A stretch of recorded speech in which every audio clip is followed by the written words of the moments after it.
Hello friends, welcome to my YouTube channel.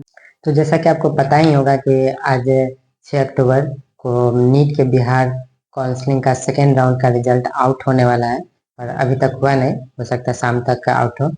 ये video दोपहर में बन रहा है। पर कॉलेज जाने से पहले आपको कौन कौन से डॉक्यूमेंट लेकर जाने हैं ये मैं आपको अभी बता देता हूँ। और डॉक्यूमेंट में है, सबसे पहले आपको नीट का एडमिट कार्ड लेकर जाना होगा। और जब आप एप्लीकेशन फॉर्म भरे होंगे उस टाइम में आपको एक कंफर्मेशन पेज दिया होगा जो कि इस तरह का दिखता होगा। वो आपको लेकर जाना है। और स्कोर कार्ड जो री रिवाइड स्कोर कार्ड होगा, क्योंकि स्कोर कार्ड तो कई बार पब्लिश हुए हैं, जो लास्ट होगा री रिवाइड स्कोर कार्ड वही आपको लेकर जाना है। और साथ ही आपको कास्ट सर्टिफिकेट और इनकम सर्टिफिकेट, रेसिडेंस सर्टिफिकेट और 10th का मार्कशीट सर्टिफिकेट और एडमिट कार्ड, और साथ ही 12th का मार्कशीट सर्टिफिकेट और एडमिट कार्ड लेकर जाना है। इसको आपको आपको ओरिजिनल भी आपको डॉक्यूमेंट लेकर जाना पड़ेगा, क्योंकि ये डॉक्यूमेंट सारे कॉलेज में जमा ले लिए जाएंगे एडमिशन टाइम में। ओके। एंड उसके बाद आपको साथ ही ट्रांसफर सर्टिफिकेट और कैरेक्टर सर्टिफिकेट लेकर जाना होगा। ठीक है। और साथ में आपको एक आइडेंटिफिकेशन कार्ड जैसे कि आधार कार्ड आपको लेकर जाना पड़ेगा। ठीक है। और जब आप बीसीएसई की वेबसाइट पर रजिस्ट्रेशन किए होंगे काउंसलिंग के लिए, तो आपको एक पीडीएफ मिला होगा जो पार्ट ए और पार्ट बी करके रहा होगा, जैसा कि वो इस तरह का दिखता होगा। इस तरह का पार्ट ए और ये पार्ट ए है और इसी में अटैच होगा पार्ट बी। दिखा देता हूँ, ये पार्ट बी है आपका। अगर सेकेंड राउंड का अभी सीट अलॉटमेंट लेटर आएगा तो इसमें आपको सेकेंड राउंड का सारे डिटेल है वो भरने पड़ेंगे। ठीक है। और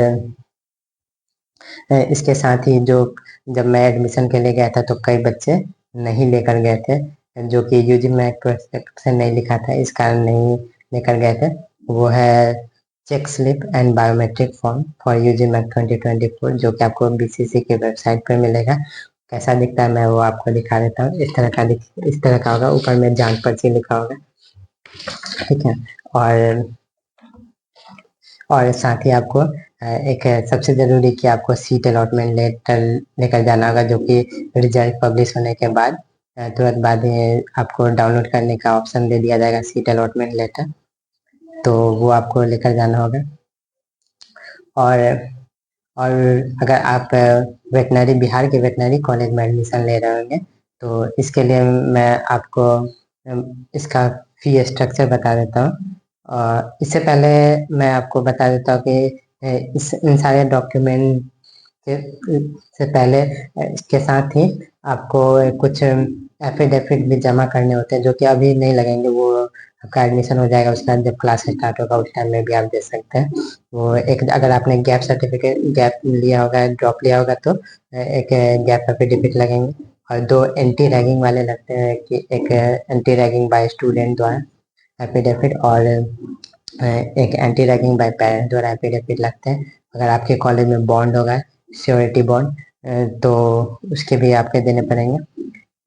अगर बिहार के वेटनरी कॉलेज में एडमिशन ले रहे हैं तो चाहे बीवीसी पटना हो या कोवस किशनगंज हो, इसके अगर बॉन्ड की बात करें तो ये 3 लाख है, जो आपको 3 लाख का बॉन्ड, मतलब 3 लाख जमा करने नहीं है, इसके बॉन्ड बना कर देने पड़ते हैं। ठीक।